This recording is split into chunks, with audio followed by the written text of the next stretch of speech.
that out. Thank you, Mr. Speaker. Chairman Hatchett's recognized for a motion. Chairman Hatchett. Thank you, Mr. Speaker. I move that this House disagree and insist on its position on and appoint a conference committee for HB 974. A little music in the battle over the budget as the House rejects the Senate's version in the last days of the session. With just 2 days left to wrap up their business, they're in full marathon mode before the session concludes this week. Good evening and welcome to Lawmakers. I'm Donna Lowry in Atlanta on day 39 of the 40-day legislative session. The big question tonight is, how many bills can our legislators pass in just 2 days? The Senate opened today with nearly 90 pieces of legislation on the agenda, and whatever isn't wrapped up today will carry over to Thursday for the final day, sine die. Tonight, we'll be diving into some of the key bills that have passed, those that are slated for votes, and a few that didn't quite make it this year. And later on, we'll hear from Georgia's historic Senate Pro Tem, Jan Jones. First, let's check in with Capitol correspondent Sarah Callis, who has the latest updates. Hi, Donna. As you can see, it has been a busy day at the Capitol as both chambers are passing as many bills as possible before the session sunsets on Thursday. The House kicked off the day by rejecting the Senate version of the budget and insisting on their own substitute. The Speaker then appointed Chairman Matt Hatchett, Speaker Pro Tem Jan Jones, and Majority Leader Chuck Evstration to hold a joint conference committee to hash out the differences. All right, we're depending on you guys. Stand up for the House. Then it was on to the rules calendar. Representatives considered SB 587, which creates an animal cruelty offender database. Additionally, this bill in Section 3 creates a database for individuals who abuse animals. They're on this database. They cannot then go and get another animal to abuse. It passed unanimously. Senate Bill 406, or the Georgia Property Owners Bill of Rights, also received bipartisan support. This bill basically creates accountability and transparency.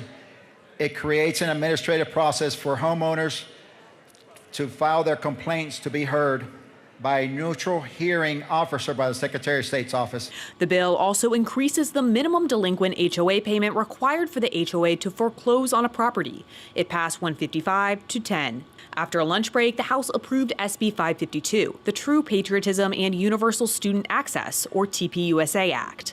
The bill guarantees equal treatment of school political clubs. If a school is going to establish a limited open forum, that is, if they are going to allow other groups to come in and use school facilities for meetings, that they can't discriminate based on the content of the subject or the viewpoint of the group. The Federal Equal Access Act already provides this, but this tries to flesh that out in Georgia with a little greater detail. Democrats objected to the bill and raised concerns about the legacy of the late conservative activist Charlie Kirk, who the bill was inspired by.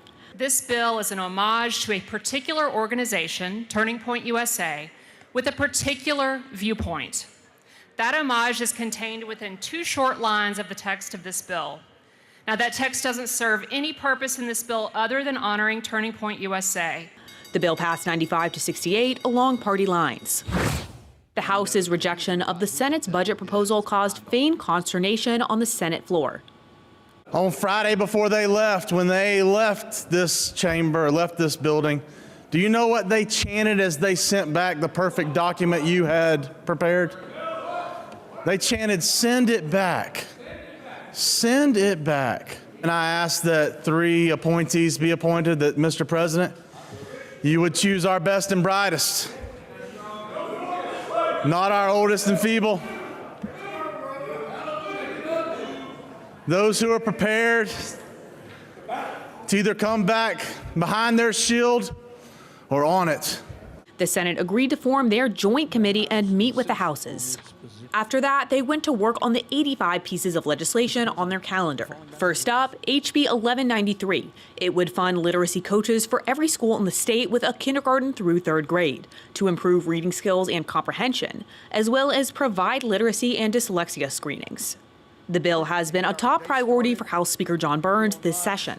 Before the vote, a lengthy amendment was added changing sections of the bill on behalf of House requests. We state that coaches, literacy coaches in each school, shouldn't be doing other things. They should spend no less than 70% of the school day in the classroom.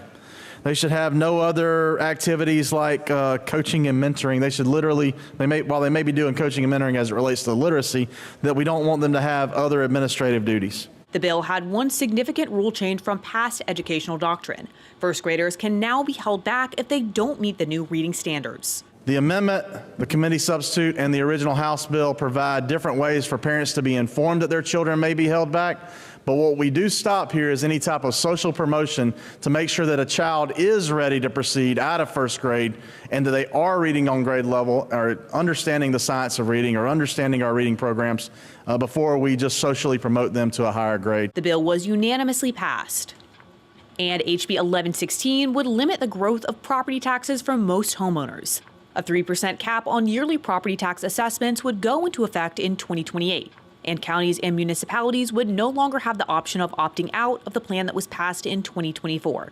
If all counties implement this, 2/3 of the cities will completely eliminate their property taxes for all classes. That's 2/3 of cities, and virtually every city and county will reduce their property taxes on city and county taxes by more than half. But in this bill, we give them another option. They can pass a local homeowner option sales tax instead. Under this method, the sales tax revenue would go to homeowners first. Democrats objected, saying it just passes the tax burden from homeowners to consumers and will strangle local governments. Starts with people who pay for basic essentials, and that money flows as a subsidy to people who own houses. So if you're a senior who already benefits from substantial property tax relief, if you're a renter who does not own property, because you haven't turned 40 yet, so you're not able to afford your first home because it's 2026, then you will be subsidizing under House Bill 1116 property owners who likely have 6 or 7 figures in wealth already. The bill passed along party lines 31-19.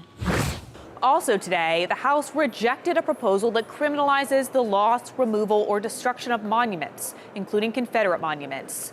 They also approved a bill that limits out-of-state campaign contributions to 50%. That's my Capitol Report. Donna? Thank you, Sarah. Legislative activities at the Capitol are continuing well into the evening.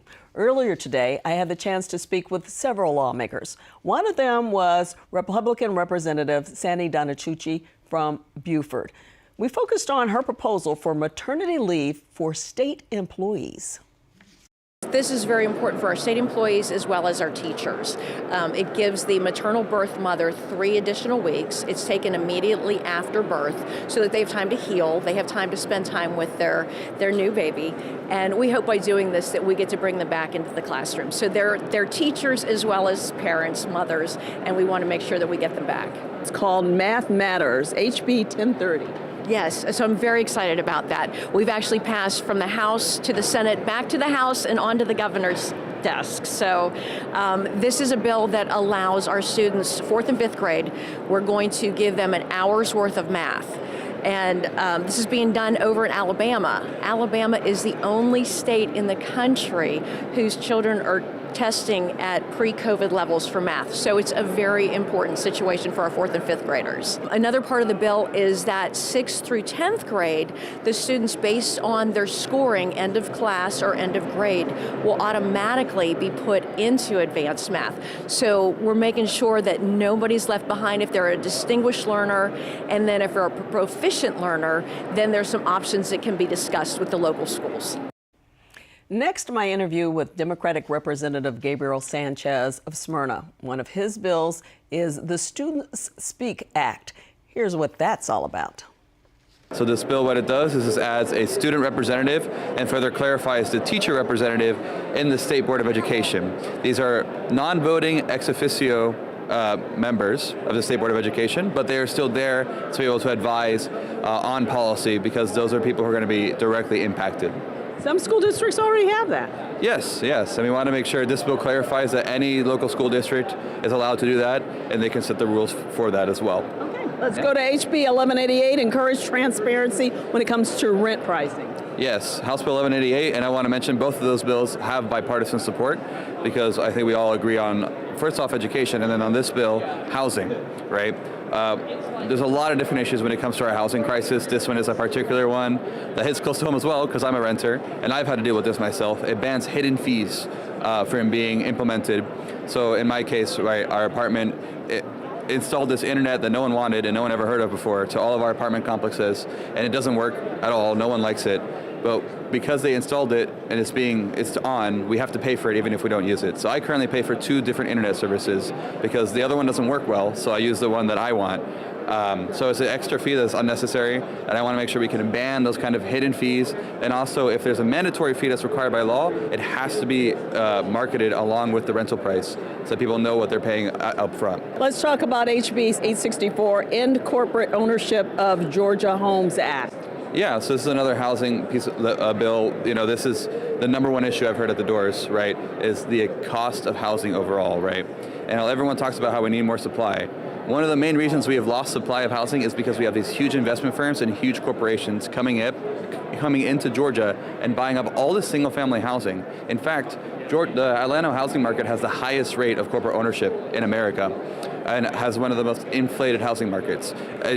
Our people have seen it. They've seen their prices increase exponentially, and significantly at least, in the last several years. My rent, when I started renting out 8 years ago, I was paying $850 a month. Now I'm paying $1,550 a month, right? In just a matter of less than a decade. So this is not sustainable. We have to stabilize our prices, and we have to make sure that we open up the housing supply by stopping these corporations from owning this single-family housing and let families own housing, not these huge corporations. HB 1480, the Georgia Medicare for All Act. Yeah, so this is something I ran on, and something that I want to keep my promise on is universal health care for every single Georgian, right? I think we're the only developed country in the world not to guarantee health care to our citizens. We are the wealthiest country in the world. We can certainly afford it. So we can start right here in Georgia with the Georgia Medicare for All Act, which would guarantee health care free at the point of service for every single Georgian, and includes everything that Medicare already includes, as well as dental, vision, home care, gender affirming care, and reproductive health care as well. We're at the end of things. How are all 4 of your bills doing? Yeah, so we got a hearing on one of my bills last year, and we got bipartisan support on several of them. We're working on, at the last moments, trying to get hearings on these last 2 bills. Unfortunately, none of them were able to get through final passage, but we're going to continue to work on them until next year and continue to advocate and fight for these. And the good news is that even if my bills didn't pass, other versions of my bill have passed forward, right? Including my $20 minimum wage bill included getting rid of the sub-minimum wage on disabled folks, so that was passed into law. And of course, the housing bill on corporate ownership, there's actually been bipartisan support on that measure, and that some Republican bills have moved forward around that. And so I think that this is a conversation we're going to continue to have, and we're going to continue to push forward. Next, with State Representative Rob Leverett of Elberton, I began our conversation by asking him about his bill that would give help to owners of sick animals. So that took a bill we passed last year that allowed veterinarians to do telemedicine, teletriage, and teleadvice.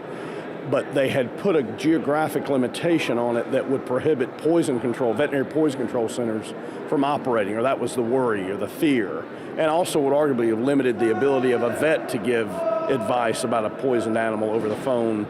And so we stripped that language out of the code. Apparently it wasn't supposed to be there to start with. So now when your pet gets into something he or she is not supposed to get into and you need some veterinary help, you can get it more readily and more accessibly. And this is really going to help in areas where you don't have a veterinarian close. It will, because we have a shortage of veterinarians in the state, and so this will be real helpful. Not if it's a pet, but as well if it was an animal that you rely on for your livelihood that gets into something it's not supposed to. It happens less often there, but and I had a little personal experience because my dog Charlie, I actually put him up on the screen in the house when I presented the bill because he ate a metal pie pan one time. Not a small metal pie pan, like a large metal pie pan. And but he's fine. We got it taken care of. So it wasn't exactly the same as poison control, but it was kind of ingesting something he wasn't supposed to.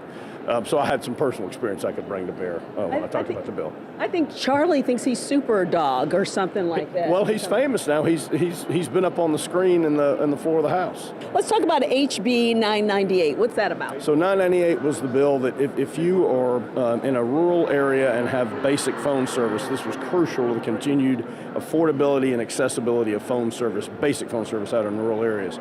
So there was a universal access fund, a universal access program that PSC managed and maintained. It was from about 30-something years ago that the General Assembly passed this program to provide that certain small phone providers who provide basic service based upon a reasonable request, it's like the care of last resort in rural areas, it was set to end. The whole program was going to end in about 4 years.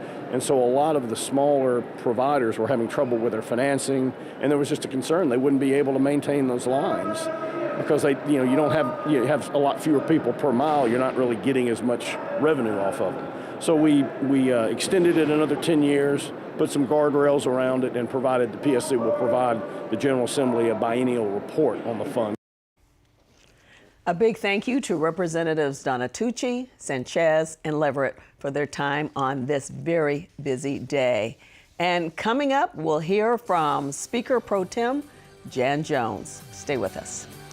Georgia Farm Bureau, a grassroots organization dedicated to preserving Georgia agriculture. Farm Bureau advocates for all Georgia farmers at the state capitol during the session and year-round. Georgia Farm Bureau, the voice of Georgia farmers. Hi, I'm Burt Wesley Huffman, joining you from the set of Lawmakers, now in its 56th season covering the Georgia legislative session. You know, community and collaboration are foundational to our work, and we're honored to bring those concepts together around the issues and stories that matter to you. Your engagement powers our ability to create trusted programming that encourages curiosity and conversation with Georgia in focus.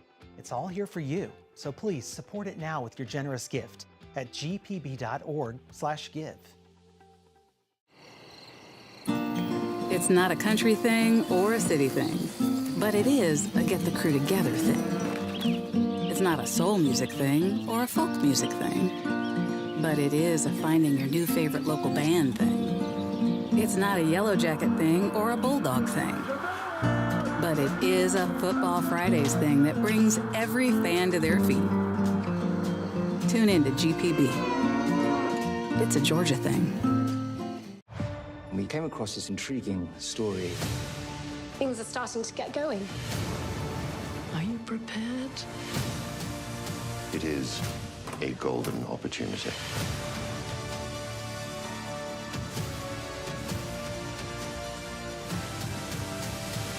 It's not over.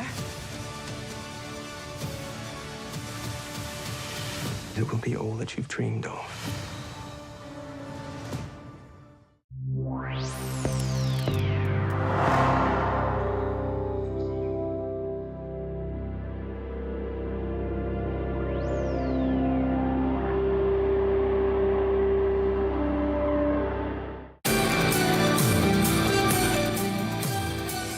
Welcome back to Lawmakers. I'm Donna Lowry.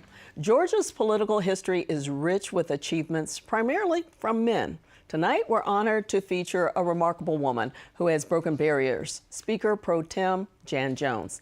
With an impressive 16 years in her position, she is not only the longest-serving Speaker Pro Tem in Georgia history, but also the first woman to hold this role. As she wraps up her distinguished career, we invite you to watch her heartfelt farewell speech. Thank you, members, and thank you, Mr. Speaker, for those overly kind words. I just wanted to share a few things as I prepare to leave the chamber. Just need a second here. Thank you. Those are beautiful grandchildren, by the way. Did I mention that? That's helpful. Thank you. Members, I apologize. No, that does help. That helps. I grew up a nobody from nowhere, and certainly not someone whose future might be expected to serve in the Georgia House of Representatives. I never ran for an elected position growing up, not club president, not even line leader. My people were not in politics, they worked for a living. Moving from state to state as the daughter of an enlisted Air Force soldier and a mother who worked part-time teaching piano and always took us to church, I was always the new kid in town, the new kid in school. Both sets of my grandparents were small, hardscrabble farmers with very large families to feed from Lawrence County. And so my message to young people when I speak is always that if someone as unlikely as me can serve in the Georgia General Assembly, they can as well, or aspire to other things that maybe they haven't even imagined. And I'm thankful for my common upbringing. When you grow up with little special treatment, you learn to pull your own self up because no one is probably coming to do it for you.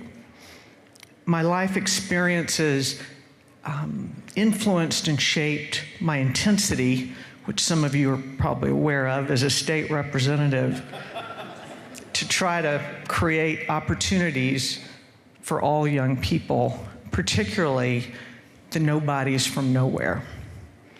The most meaningful thing we can do as state legislators is to support children with a brighter future through education and higher education opportunities. When I was sworn in 2003, I was as ignorant about being a legislator as one could possibly be.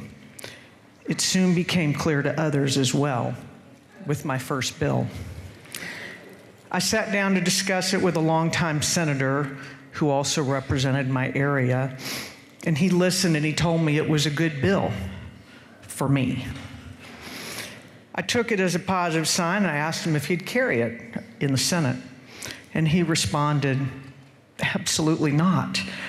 I said it was a good bill for you, not a good bill. And unsurprisingly, I never got a hearing in the House. I learned after many missteps not to let perfect be the enemy of the good and to forget about who had killed a proposition of mine earlier because I'd likely need them the next year or the next day.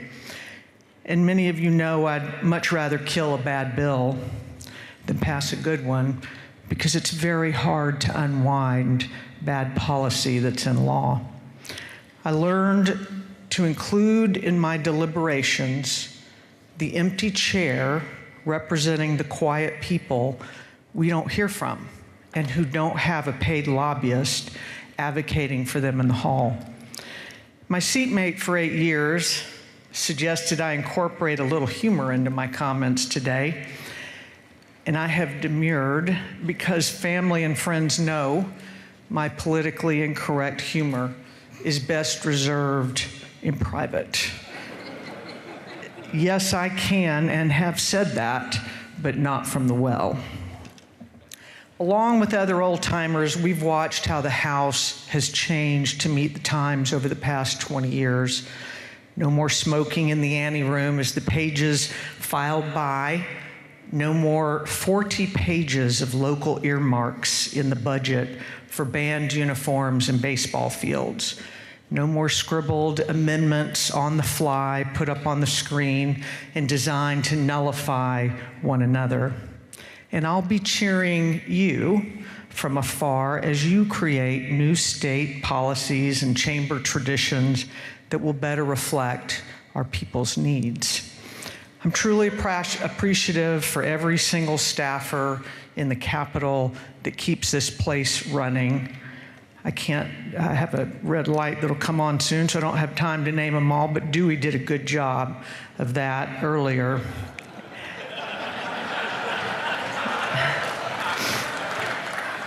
They are the glue in our offices, crafting our legislation, making the chamber operate.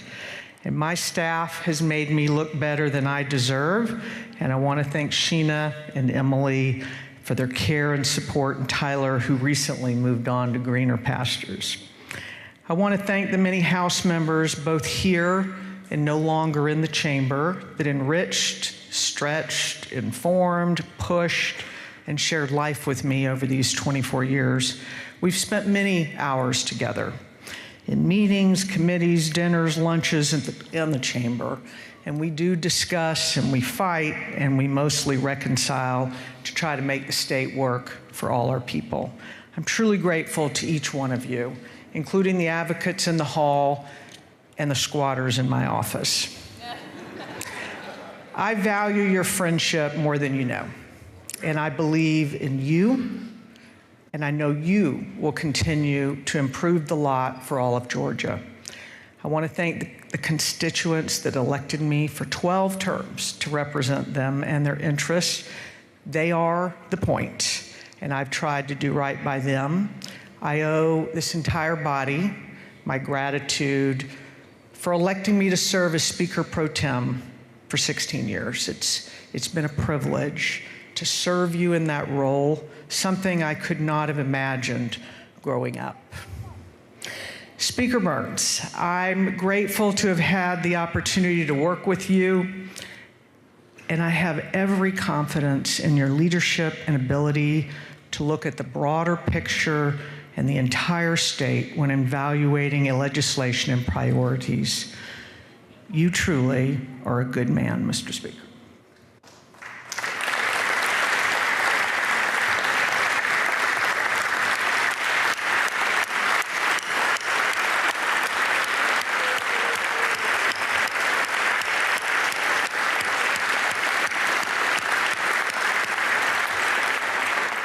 I want to thank my husband, Kaylin, my children, Tram, Peyton, Shelby, and Griffin, and now their spouses, Hannah, Yusuf, Jacob, and Maddie, for your patience in sharing me with 60,000 constituents in the House of Representatives.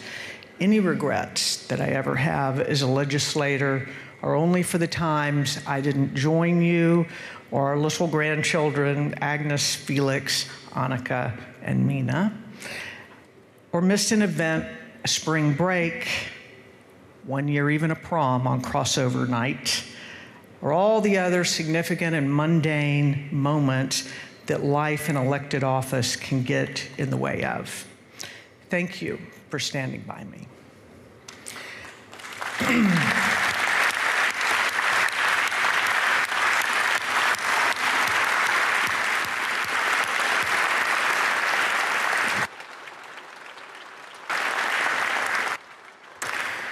So I'll leave you with a visual description. As you return in future sessions, consider in your mind's eye the sense of urgency experienced by the third monkey fighting his way up the ramp to Noah's Ark and feeling the raindrops starting to fall. Fight like the third monkey as you work on legislation and the budget to make life better for our fellow Georgians. And with that, Mr. Speaker and my fellow representatives, thank you for listening. God bless you, and I yield the well.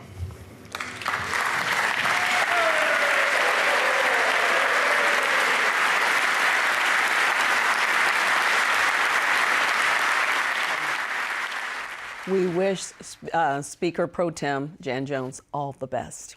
Well, that wraps up tonight's edition of Lawmakers. But don't miss our final show of the season on Thursday. It's Sine Die. We have a special 1-hour program featuring live interviews with lawmakers and a conversation with Governor Brian Kemp. Plus, 2 of our favorite analysts will join us for their insights on what's happened throughout the legislative session. And we will have a tribute to some of the people here. There are a lot of people who work on this show, and at the end of the show, you'll want to stay tuned to see all of their faces. Wishing you a wonderful evening.